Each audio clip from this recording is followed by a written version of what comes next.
See, when I was 5 years old, my family always spent time moving from place to place because of my stepfather's job. Among the memories I have of this time included some family secrets that we still didn't really talk about. What I'm about to relate to you is one untold secret that we would rather forget. The modest white house that we had recently moved into was surrounded by 2 large willow trees that blocked out the sun, leaving our backyard shadowed and apart from the rest of the world. My 2 eldest sisters would often swing from their branches and climb the trunks while our mother watched us play on the porch. We would ride bikes, swim in the inflatable pool, fly kites, and run all over the slip and slide, you name it. We were very active children, and never let a beautiful day unfulfilled. Across the street were a few other homes, and a sweet elderly couple would always wave from us from their porch as they drank lemonade from a large pitcher, often rocking back and forth in their wooden chairs.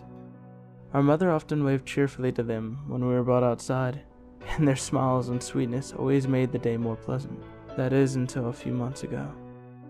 My mother brought the 3 of us together, saying that we needed to talk about something important, and as a family.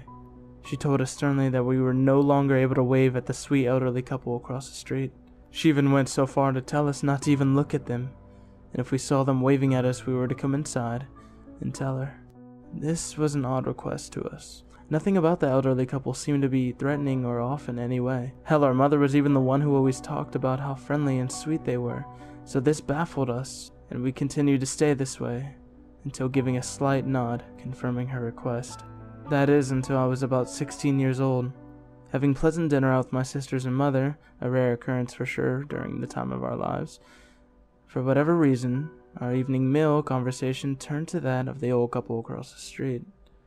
As soon as the subject had been brought up, my mother's joyful face darkened. Her eyes fell in her lap, and she took a moment before actually addressing us.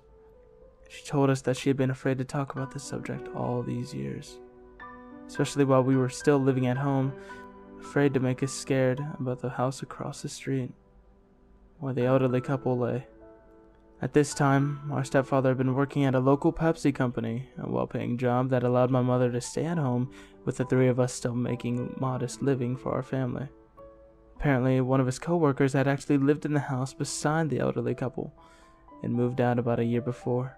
My stepfather and the man were talking about the neighborhood and the house when at some point, my stepfather mentioned the sweet elderly couple and how they always stayed on their porch, rarely moving a muscle, as they watched the kids laugh and play. The man looked genuinely puzzled. He said my stepfather must be joking, just pulling his leg. My stepfather replied, just as perplexed with a sober face. The coworker told my stepfather that there was no elderly couple living across the street. Sure, there had been one before, in a small home, but they both died horribly nearly 3 years ago from carbon monoxide poisoning. The couple stove had leaked gas for days before finally succumbing to the poisoning, and it took longer than that to even find out the elderly couple was dead. The man knew, because he was the one who went to check on them, only to find such a scene. He recommended we leave the house immediately.